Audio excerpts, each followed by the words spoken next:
Tudo no mundo começou com um sim. Uma molécula disse sim a outra molécula e nasceu a vida. Mas antes da pré-história, havia a pré-história da pré-história. E havia o nunca e havia o sim. Sempre houve. Não sei o que, mas sei que o universo jamais começou. Tudo no mundo começou com um sim.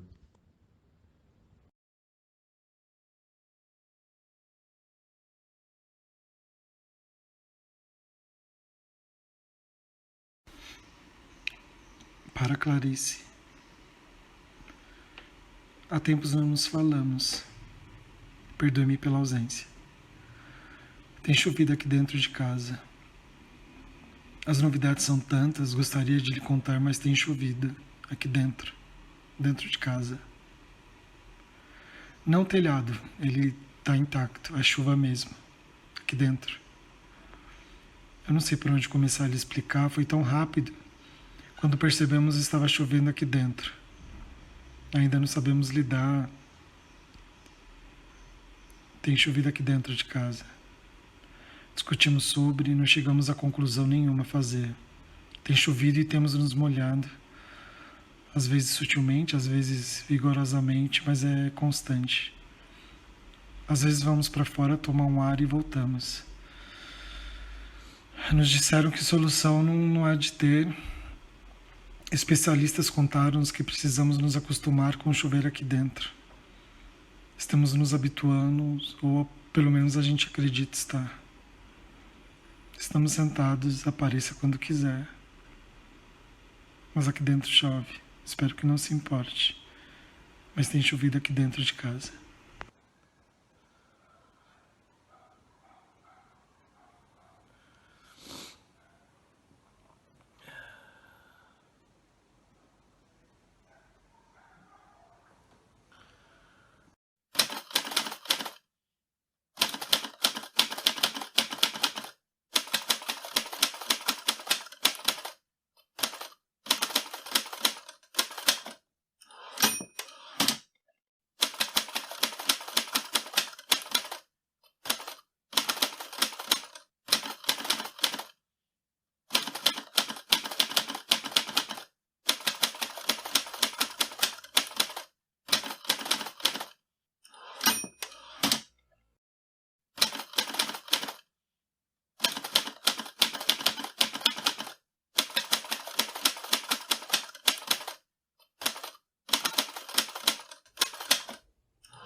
amigo meu, médico, assegurou-me que desde o berço a criança sente o ambiente. A criança quer. Nela o ser humano, no berço mesmo, já começou. Tenho certeza de que no berço a minha primeira vontade foi a de pertencer. Por motivos que aqui não importam, eu, de algum modo, devia estar sentindo que não pertencia a nada e a ninguém. Nasci de graça. Se no berço experimentei esta fome humana, ela continua a me acompanhar pela vida fora, como se fosse um destino, a ponto de meu coração se contrair de inveja e desejo quando vejo uma freira. Ela pertence a Deus. Exatamente porque é tão forte em mim a fome de me dar a algo ou a alguém, é que me tornei bastante arisca. Tenho medo de revelar o quanto preciso e de como sou pobre. Sou sim, muito pobre. Só tenho um corpo e uma alma, e preciso de mais do que isso. Com o tempo, sobretudo os últimos anos, perdi o jeito de ser gente. Não sei mais como se é. E uma espécie toda nova de solidão de não pertencer começou a me invadir como eras num muro. Se meu desejo mais antigo é o de pertencer, por que então nunca fiz parte de clubes ou de associações? Porque não é isso que eu chamo de pertencer. O que eu queria e não posso é, por exemplo, que tudo que me viesse de bom de dentro de mim eu pudesse dar aquilo que eu pertenço. Mesmo minhas alegrias, como são solitárias às vezes. E uma alegria solitária pode se tornar patética. É como ficar com um presente todo embrulhado em papel enfeitado de presente nas mãos. E não ter a quem dizer, tome, é seu, abra-o. Não querendo me ver em situações patéticas e por uma espécie de contenção, evitando o tom de tragédia, raramente embrulho com papel de presente os meus sentimentos. Pertencer não vem apenas de ser fraca e precisar se unir-se a algo ou a alguém mais forte. Muitas vezes a vontade intensa de pertencer vem em mim, de minha própria força. Eu quero pertencer para que minha força não seja inútil e fortifique uma pessoa ou uma coisa. Quase consigo me visualizar no berço. Quase consigo reproduzir em mim a vaga e, no entanto, premente sensação de precisar pertencer. Por motivos que nem minha mãe nem meu pai podiam controlar. Eu nasci e fiquei apenas nascida. A vida me fez de vez em quando pertencer. Como se fosse para me dar a medida do que eu perco não pertencendo. Então eu soube. Pertencer é viver. Experimentei-o com a sede de quem está no deserto e bebe sôfrego os últimos goles de água de um cantil. E depois a sede volta e é no deserto mesmo que caminho.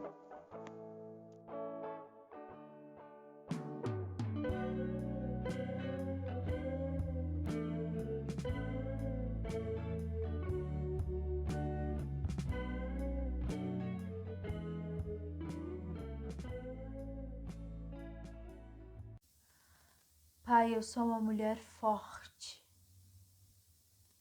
E aquela frase que estava esses dias na minha cabeça que dizia exatamente o contrário. Eu quero ser uma mulher forte, como se eu não fosse ainda, é talvez o meu desejo inconsciente de poder ser fraca. Ser uma mulher forte é conseguir carregar consigo muitas dores e suportar muitos baques da vida. Quantos baques um corpo pode suportar, Pai? Quantas vezes ele aguenta cair antes que ele sucumba de vez ao chão? Eu estou perto do meu fim?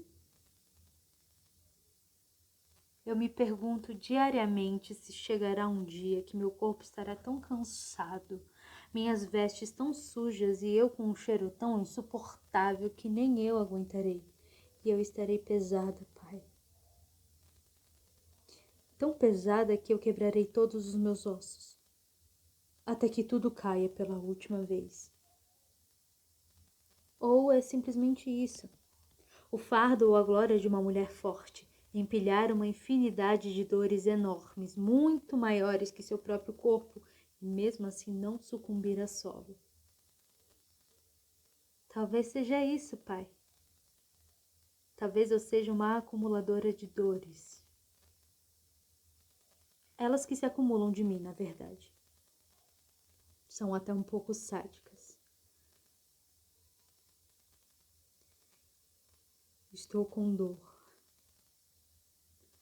Pai, acho que preciso ir ao hospital. E aí, pai, eu chego em casa e eu olho para todas aquelas dores encarando meus olhos de rio com um certo prazer nisso. Elas têm esse prazer sombrio em me testar. Você é realmente uma mulher forte? Uma mulher forte precisa ser testada constantemente para que ela mesma e suas dores saibam que sim. Seu coração suporta uma quantidade infinita de baques. E por mais que a dor seja tão grande que você só consiga chorar, e chorar mais, e até perca a fome, mesmo que comer seja sua coisa favorita, você não vai sucumbir.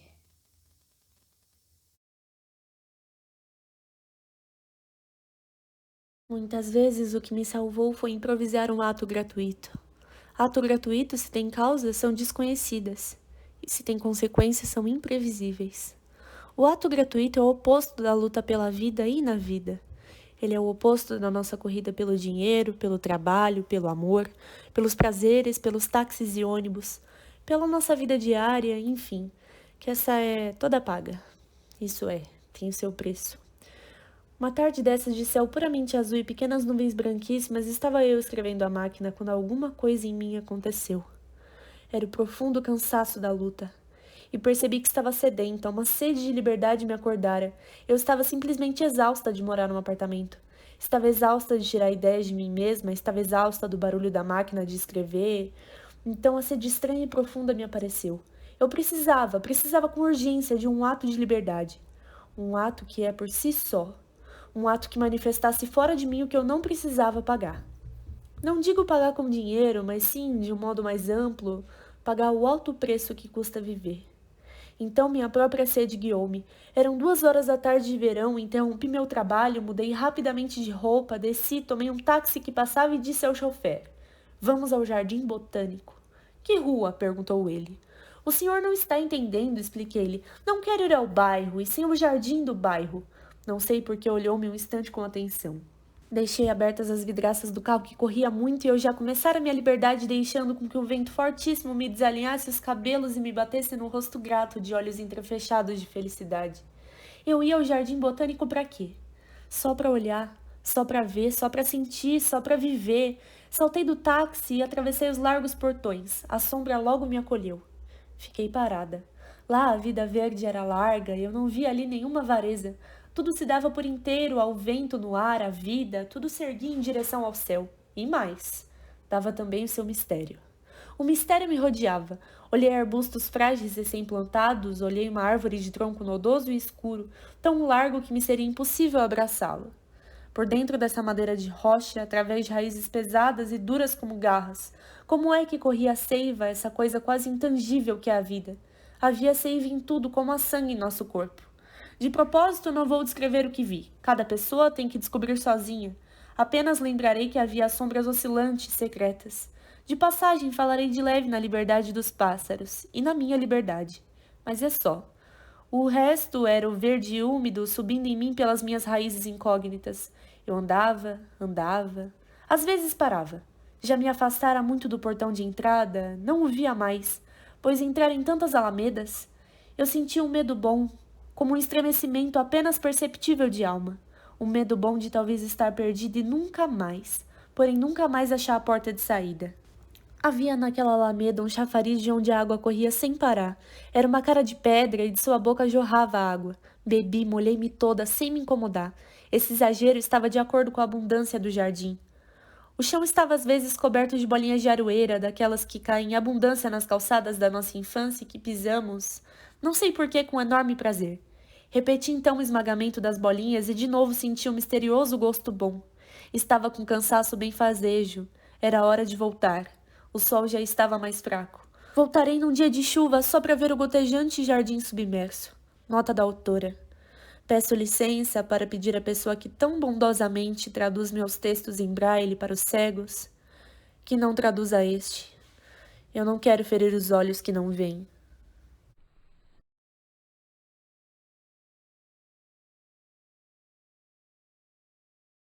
Quando eu não sei onde guardei um papel importante e a procura revela-se inútil, pergunto-me: se eu fosse eu e tivesse um papel importante para guardar, que lugar escolheria?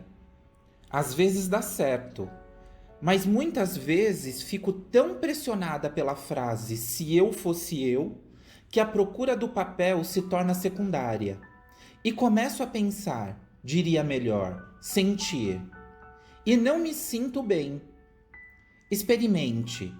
Se você fosse você, como seria e o que faria? Logo de início se sente um constrangimento.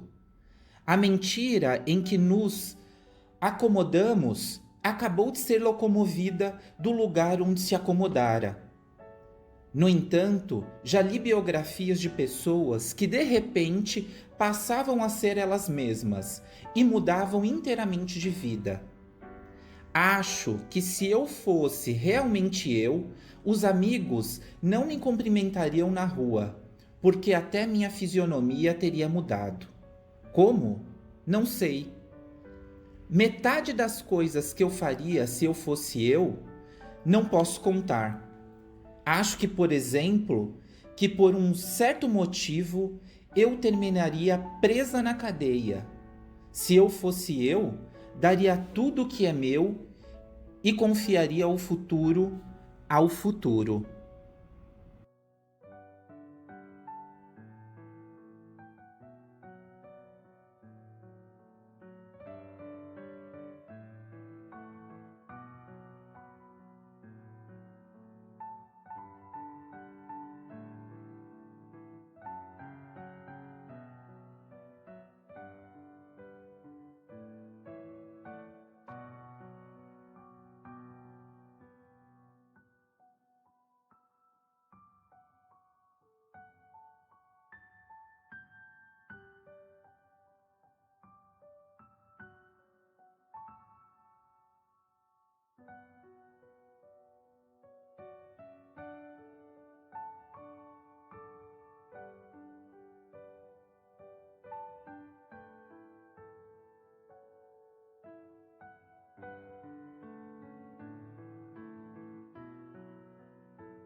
Se eu fosse eu, parece representar o nosso maior perigo de viver.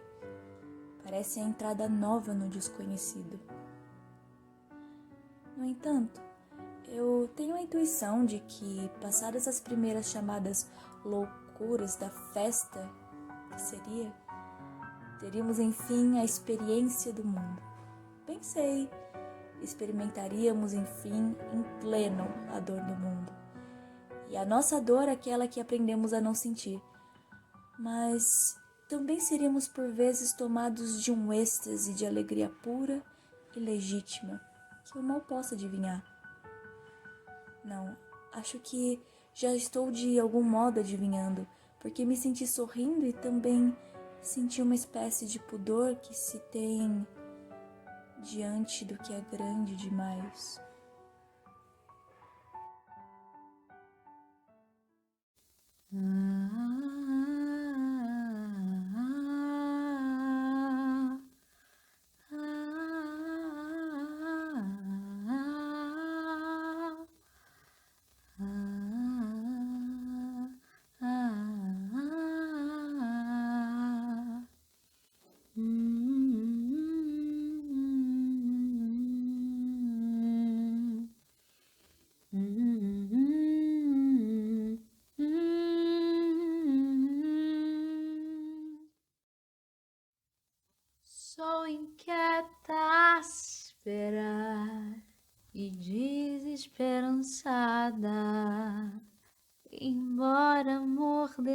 de mim eu tenha. Só que eu não sei usar amor. Às vezes arranha feito farpa.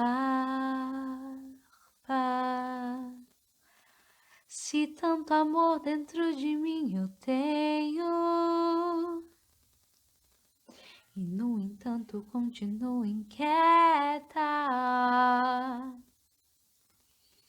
é que eu preciso que o Deus venha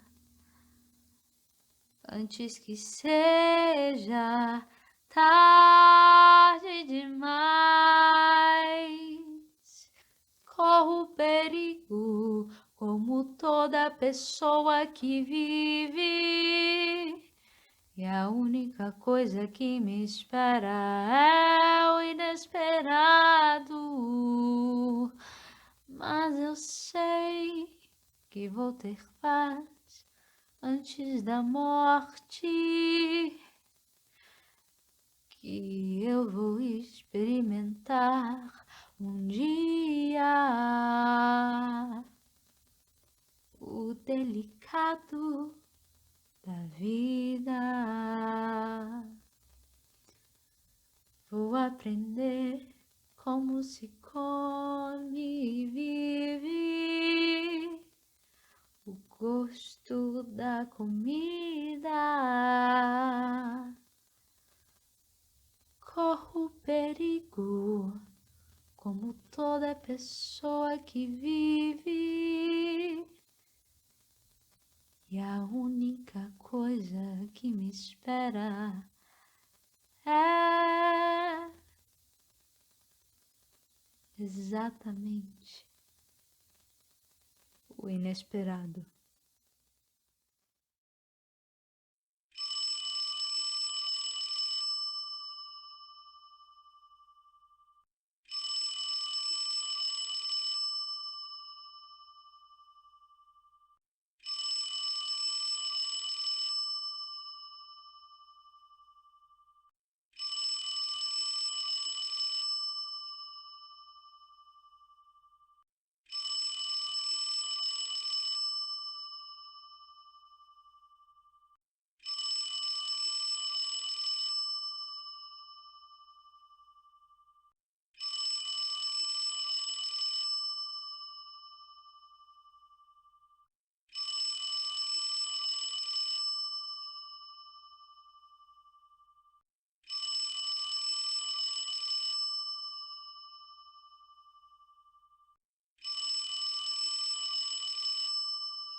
que não se estando distraído, o telefone não toca e é preciso sair de casa para que a carta chegue.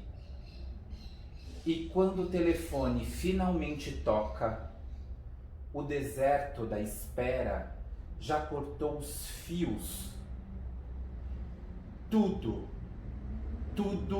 por não estarem mais distraídos.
Augusto Ferraz, Rio, 4 de agosto de 1975. Augusto, sua carta me comoveu, perto do coração selvagem. Foi escrito quando eu era, por assim dizer, uma adolescente. Tinha já passado a adolescência e eu estava espantada, com o mundo mesmo e comigo mesma. A chamada angústia existencial despertou em mim muito cedo. E muito cedo eu descobri a morte. Mas não se preocupe, estou muito mais apaziguada. E agora, habituada com o meu sempre inesperado modo de ser. Eu rezo muito, nem peço favores. É mais um louvor a Deus. Acontece também que eu não sabia que era artista e sofria com a diferença entre mim e os outros. Agora estou mais livre. Tenho amigos e também a capacidade de ficar só sem sofrimento. Você tem escrito? Seu livro recebeu boa crítica? Só tomara que, para você, escrever não doa. Diga-me, que livros meus você tem? E conforme for, eu lhe mandarei os que faltam. Estou doida para ir a Recife, mas só poderei ir se fosse convidada por, digamos, uma universidade. Eu leria uma conferência mediante passagem paga ida e volta e hospedagem. Morro de saudade de minha terra, mas creio que nenhum reitor se interessaria por uma conferência sobre literatura contemporânea e de vanguarda. Paciência. Olhe, com o tempo a gente melhora. Eu tenho grandes alegrias gratuitas, a troco de nada, só por viver. Vou lhe ensinar uma coisa. Em todas as religiões se acendem velas. Acenda uma quando estiver sofrendo e esvazie a sua mente, olhando fascinado a flama da vela. Cuidado para não haver nenhuma coisa inflamável perto da vela, nem mesmo cigarros. A meditação, então, é profunda e consoladora. Receba um abraço de muita estima de sua Clarice. PS.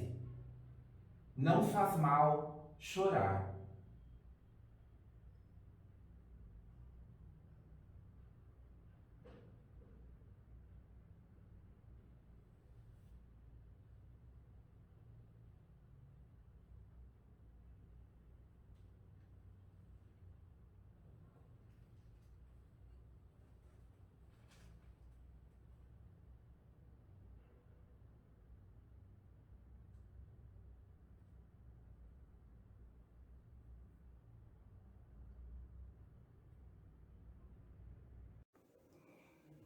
Que minha solidão me sirva de companhia, que eu tenha coragem de me enfrentar, que eu saiba ficar com o nada e mesmo assim me sentir como se estivesse plena de tudo.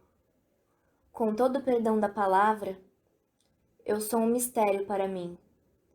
A única verdade é que vivo, sinceramente eu vivo. Quem sou? Bem, isso já é demais. Eu nem entendo aquilo que entendo, pois estou infinitamente maior que eu mesma e não me alcanço. Tenho várias caras. Uma é quase bonita, outra quase feia. Sou um o quê? Um quase tudo. Enquanto eu tiver perguntas e não houver respostas, continuarei a escrever. Terei toda a aparência de quem falhou, e só saberei se foi a falha necessária. Não sei se quero descansar por estar realmente cansada ou se quero descansar para desistir. Sinto falta dele. Como se faltasse um dente na frente, excruciante. Gosto do modo carinhoso do inacabado, do mal feito, daquilo que desajeitadamente tenta um pequeno voo e cai sem graça no chão. Liberdade é pouco. O que eu desejo ainda não tem nome. O que importa, afinal? Viver ou saber que se está vivendo? Perder-se também é caminho. Há momentos na vida em que sentimos tanta falta de alguém que o que mais queremos é tirar essa pessoa de nossos sonhos e abraçá-la. Saudade é um dos sentimentos mais urgentes que existem.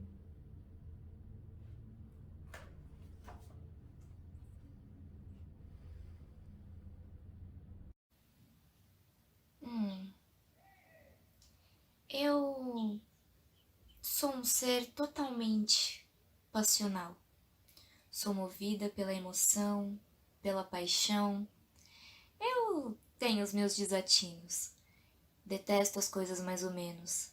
Não sei conviver com pessoas, mais ou menos. Não sei amar, mais ou menos.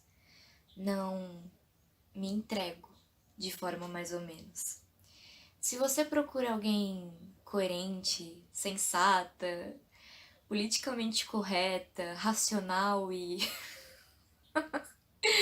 cheia de moralismos, me esqueça.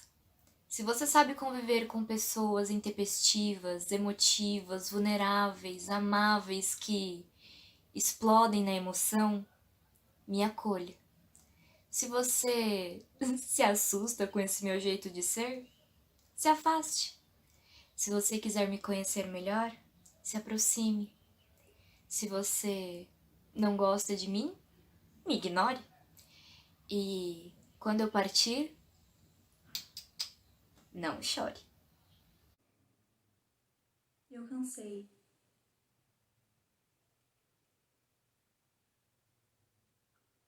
E essa deve ser a 6ª ou 7ª vez que eu digo que cansei.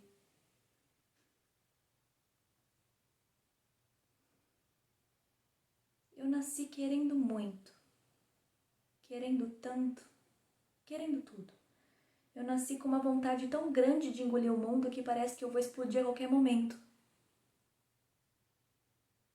Eu queria ser extraordinária. Eu queria que as coisas que eu escrevo tocassem as pessoas tão profundamente quanto uma brisa de primavera, ou as envolvesse como o cheiro de chocolate quente no inverno, ou que as perfurasse como um buraco de bala no peito, que fosse inesquecível. Contudo, após escrever e escrever e escrever exaustivamente até que as minhas mãos pedissem uma pausa e a minha cabeça estivesse muito, muito cansada de procurar por sinônimos, palavras e rimas, eu percebi uma coisa que estava ali bem debaixo do meu nariz, só não tinha percebido antes. Tudo que eu escrevi e escrevo não é extraordinário. Pensei em parar. Pensei em rasgar o que eu ainda não tinha rasgado e jogar na lareira. Em me livrar dos livros que eu ainda não tinha terminado. Por anos eu tentei alcançar as pessoas com os meus textos, me fazer ser notada de alguma forma e parar de ser tão cinza. Mas talvez isso nunca aconteça. E sabe, tudo bem. Uma vez digerido esse pensamento, meu corpo ele acordou se sentindo mais vivo, mais feliz, mais aliviado. Porque quem escreve o faz porque quer continuar vivo. Então eu estou aqui falando em defesa dos medíocres.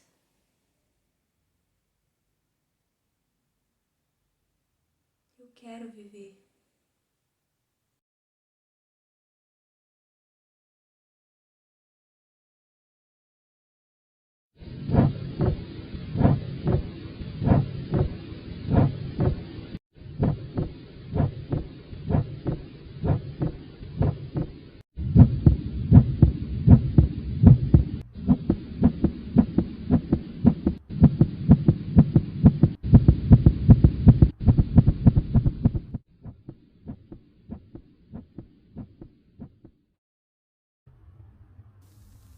Sou composta por urgências. Minhas alegrias são intensas. Minhas tristezas absolutas. Entupo-me de ausências, esvazio-me de excessos. Eu não caibo no estreito, eu só vivo nos extremos. Pouco não me serve, médio não me satisfaz.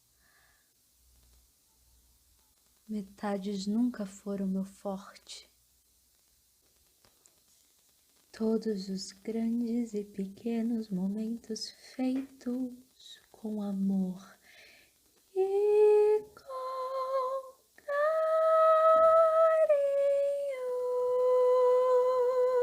são pra mim recordações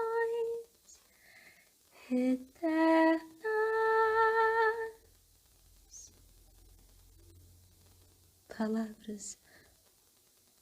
Palavras até que me conquistam temporariamente, mas atitudes me perdem ou me ganham para sempre. Suponho que me entender não é uma questão de inteligência, e sim de sentir, de entrar em contato ou toca ou não toca.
Quando fazemos tudo para que nos ame e não conseguimos, resta-nos um último recurso: não fazer mais nada. Por isso digo, quando não obtivermos o amor, o afeto ou a ternura que havíamos solicitado, melhor será desistirmos e procurar mais adiante os sentimentos que nos negaram. Não fazer esforços inúteis, pois o amor nasce, ou não, espontaneamente, mas nunca por força de imposição. Às vezes é inútil esforçar-se demais. Nada se consegue. Outras vezes nada damos e o amor se rende aos nossos pés. Os sentimentos são sempre uma surpresa. Nunca foram uma caridade mendicada, uma compaixão, um favor concedido. Quase sempre amamos a quem nos faz mal e desprezamos quem melhor nos quer. Assim, repito, quando tivermos feito tudo para conseguir um amor e falhado, resta-nos um só caminho, o de mais nada fazer.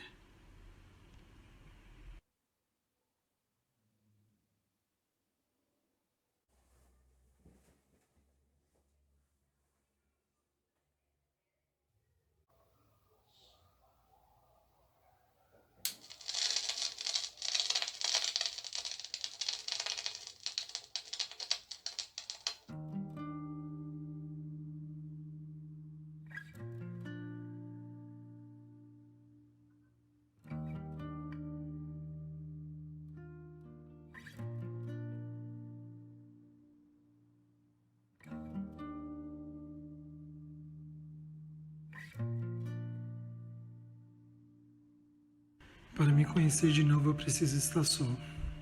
Mas não é solidão. É apenas colocar as coisas em ordem. Igual tirar as roupas velhas do armário porque não servem mais ou só não fazem mais o meu estilo. Mudar faz parte da vida, é importante aceitar o processo. Perceber que não somos mais os mesmos. Lutar contra isso só machuca. Eu sei que mudei já faz tempo. Mas por medo de te perder, eu tentei esconder e ser o que eu achava que você queria que eu fosse. Não mais. Eu não tenho mais medo. Eu não tenho mais medo. Eu sou essa mudança constante. Sou mar agitado. Sou ventania em dia de chuva. Daquelas que sai bagunçando tudo. Eu sou muitas em uma só. E amo todas elas. Se quiser estar comigo, precisa aprender a amá-las também.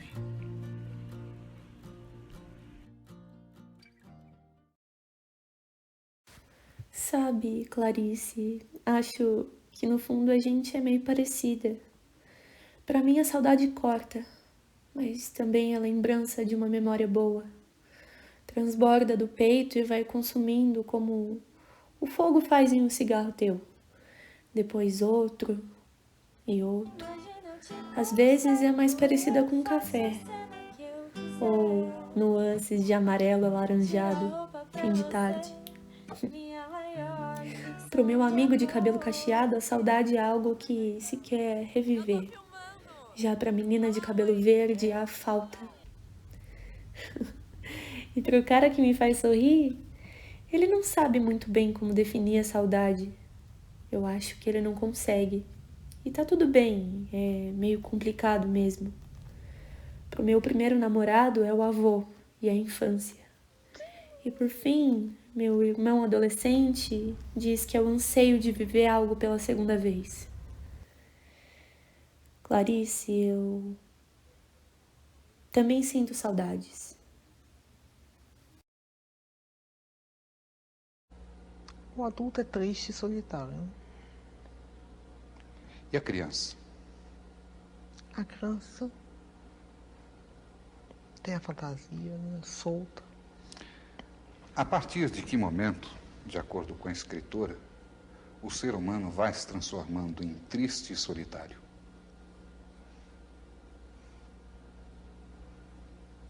Isso é segredo. Desculpa, não vou responder. A qualquer momento da vida, basta um choque um pouco inesperado e isso acontece. Mas eu não sou solitária, não, tenho muitos amigos. E só estou triste hoje porque estou cansada. De modo geral, sou alegre.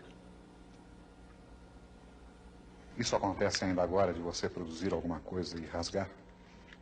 Eu deixo de lado ou rasgo. Não, eu rasgo, sim. É produto de reflexão ou uma emoção Raiva, instantânea? um pouco de raiva. Com quem? Comigo mesmo. Por que, Clarice? Sei lá, eu tô meio cansada. Do quê? De mim mesmo. Mas você não renasce e se renova a cada trabalho novo? Bom, agora eu morri. Vamos ver se eu renasço de novo. Por enquanto eu tô morta. Tô falando de meu túmulo.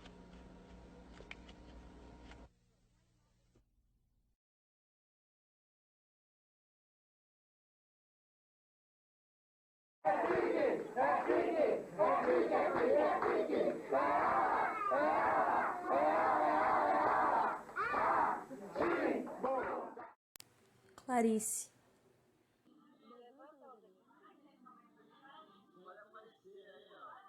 Veio de um mistério, partiu para outro. Ficamos sem saber a essência do mistério. Ou o mistério não era essencial. Era Clarice, viajando nele. Era Clarice bolindo no fundo mais fundo, onde a palavra parece encontrar sua razão de ser e retratar o homem. O que Clarice disse, o que Clarice viveu por nós em forma de história, em forma de sonho de história, em forma de sonho de sonho de história. Não sabemos repetir nem inventar. De Clarice guardamos gestos. Gestos, tentativas de Clarice sair de Clarice para ser igual a nós todos em cortesia, cuidados, providências. Clarice não saiu, mesmo sorrindo.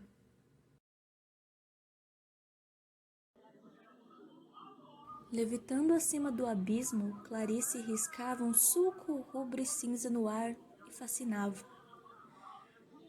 Fascinava-nos apenas. Deixamos para compreendê-la mais tarde. Mais tarde, um dia, saberemos amar Clarice.